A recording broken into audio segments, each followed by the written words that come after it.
દર વર્ષે 13 ફેબ્રુઆરીએ વિશ્વ રેડિયો દિવસ ઉજવવામાં આવે છે. લોકોના રોજબરોજના જીવનમાં વણાઈ ગયેલા અને વિશ્વભરના લોકોને સાથે લાવતા રેડિયોની અનોખી તાકાતને યાદ કરવાનો આ દિવસ છે.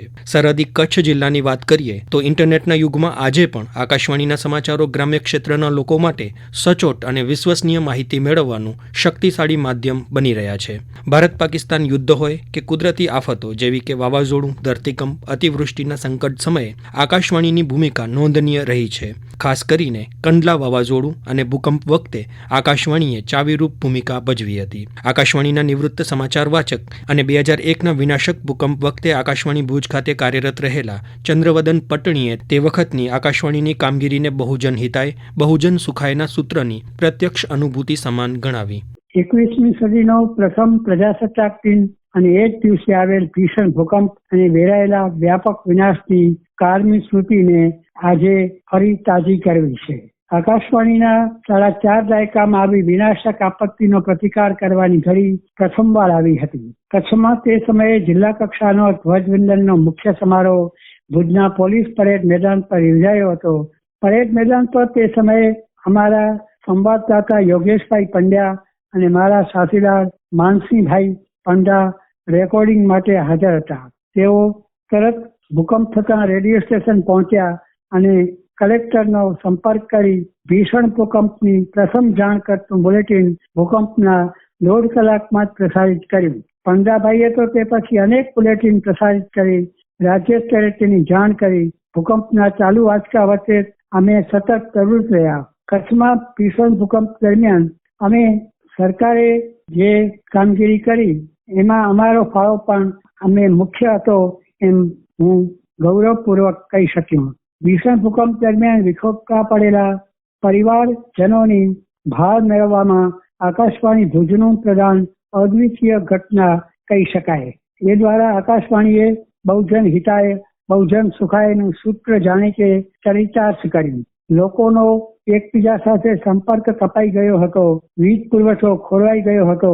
આમ છતાં પણ અમે એ ફરજ ઉપર હાજર થયા અને એ કામગીરી ઉપાડી લીધી અને તે સમયે આકાશવાણીના દરવાજા પાસે ટેબલ ગોઠવી લોકો પોતે સલામત છે તેની જાણ કરવા લાઈન બંધ ઉમટતા. આકાશવાણીનો સ્ટુડિયો પણ ક્ષતિગ્રસ્ત થયો હતો. તેથી સ્ટુડિયોની બહાર બેસીને કોરિડોરમાં બેસીને આ આખી કામગીરી કરતા હતા. વાવાઝોડાની પરિસ્થિતિમાં સૌથી વધુ પ્રભાવિત થતો સમુદાય હોય તો તે છે માછીમાર સમુદાય. વીજળી અને વાહન વ્યવહાર ખોરવાઈ જાય તેવા સંજોગોમાં માછીમારો માટે રેડિયો જ એકમાત્ર સંચાર માધ્યમ બની જાય છે.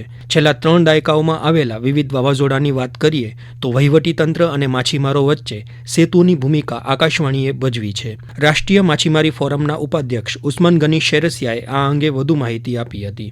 માછીમારો માટે રેડિયો છે બહુ જ જરૂરી છે, કારણ કે દરિયાની અંદર જે જગ્યાએ મોબાઈલ નેટવર્ક નથી હોતા ત્યાં જ્યારે સાયક્લોનથી માંડી અને હવામાનના જે પ્રશ્નો છે એની અંદર રેડિયો છે જરૂરી છે.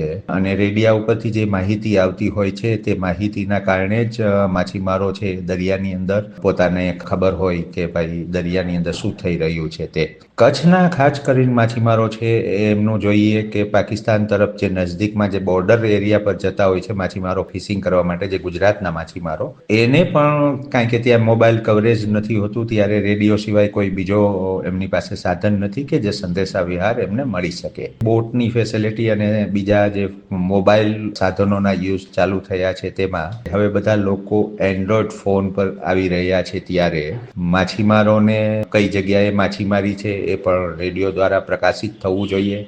એમની નવી સ્કીમો છે એમની પણ માહિતી સતત દર હપ્તાવાર કે જે રીતે હોય એ રીતે દરેક સ્કીમો, માછીમારીની અંદર જે પણ ફેરફારો થઈ રહ્યા છે કે કાયદાકીય, એમની પણ શોર્ટ માહિતીઓ રેડિયો દ્વારા પ્રસારિત કરવામાં આવે તો માછીમારોને ખૂબ જ ઉપયોગી થાય તેવું છે. અને એમના માટે તમે કદાચ વોટ્સઅપ દ્વારા પણ જો આ મેસેજને રિલે કરી શકે તો રેડિયોની સાથે સાથે જે લોકો રેડિયો યુઝ નથી કરી રહ્યા તે સોશિયલ મીડિયાના માધ્યમથી પણ માછીમારોને કવર કરીએ તો માછીમારોને અગત્યતા લાગશે અને જેના કારણે રેડિયોનો જે લોકો ઉપયોગ નથી કરી રહ્યા અમુક લોકો તે ફરીથી રેડિયાના ઉપયોગ તરફ પાછા વળશે અને જે આપણો એક માછીમારોને સંદેશ પહોંચાડવાની જે વાત છે એ યોગ્ય સંદેશ માછીમારો સુધી પહોંચાડી શકાય તેમ છે. તો સમાચાર મિત્રની એક અનોખી પરંપરા પણ વર્ષોથી આકાશવાણી ભુજ સમાચાર વિભાગ દ્વારા કાર્યરત છે. દૂર સુદૂરના ગામોના અગ્રણીઓ અને અન્ય શ્રોતાઓએ પ્રત્યક્ષ જોયેલી બાબતની સાચી અને વિશ્વસનીય જાણકારી ફોન મારફતે આકાશવાણી સમાચાર વિભાગને સ્વૈચ્છિક રીતે પહોંચાડે છે અને તેનો ઉલ્લેખ આકાશવાણીના બુલેટિનમાં તેમના નામ સાથે કરવામાં આવે છે. સાંભળીએ કચ્છના અલગ અલગ તાલુકાના કેટલાક નિયમિત શ્રોતાઓના પ્રતિભાવો. હું રાપર તાલુકાના બેલા ગામથી દલાભાઈ રૂપાણી વાત કરું છું. આજે વિશ્વ રેડિયો દિવસ હોવાથી હું જણાવું તો અમારા વિસ્તારમાં કોઈ વરસાદ વિશે, બીજી હોય ખેતીમાં, એ વિશે સમાચારમાં ભુજ ઉપર મૂકું અને રેડિયો અમારે માટે એક જીવનનું ભાથું થઈ રહ્યું અને મારી જમીન બોર્ડર ઉપર આવેલી છે ત્યાં પણ અમે રેડિયો ખેતરો ઉપર સાંભળીએ છીએ. હું ડુમરા અબડાસાથી જયેશ ગોસ્વામી આપણા આકાશવાણી ભુજ ઉપરથી પ્રસારિત થતા સમાચાર દરરોજ નિયમિત સાંભળું છું. હું આકાશવાણીનો સમાચાર મિત્ર છું. ડુમરા તેમજ આજુબાજુના विस्तार समाचार मोकलूं छूं. मेरा नाम फजल अली मोहम्मद शमा, मेरा गांव छोटा दिनारा फजलवान तालुका भूज खावड़ा विस्तार. मैं इस आकाशवाणी से 1980 से जुड़ा हुआ हूँ. हमारे इलाका ऐसा है जो खावड़ा कच्छ बॉर्डर से नजदीक है. वहाँ पर जब भी कोई ऐसी होनारत होती है या कोई भी होता है तो मैं यहाँ से टेलीफोन करके बताता हूँ तो मेरे ये समाचार बुलेटिन लेते हैं. रापर तालुकाना गाम खाડીક થી કરમશીભાઈ માલી બોલું છું. અમે ખેડૂત છીએ ને આ સમાચાર વિભાગને અમારે સંપર્ક પહેલેથી છે. સમાચાર કાયમ માટે મને રેગ્યુલર મળી જાય છે. એ સમાચાર નથી આગાહી મળી જાય, અવાનવા ખેતી માટે કોઈ એવા સમાચાર તેના દળે અમે વાડી વિસ્તારમાં રહીએ છીએ અને અમને જાણકારી પણ આપીએ છીએ, અમને મળી જાય છે. આમ ટેકનોલોજીના અનેક પરિવર્તનો વચ્ચે પણ દેશના ખૂણે ખૂણે સમાચાર અને મનોરંજન પહોંચાડતો રેડિયો આજે પણ પોતાની અવિચલ પ્રાસંગિકતા સાથે અડગ છે. તેમાં કોઈ બેમત નથી.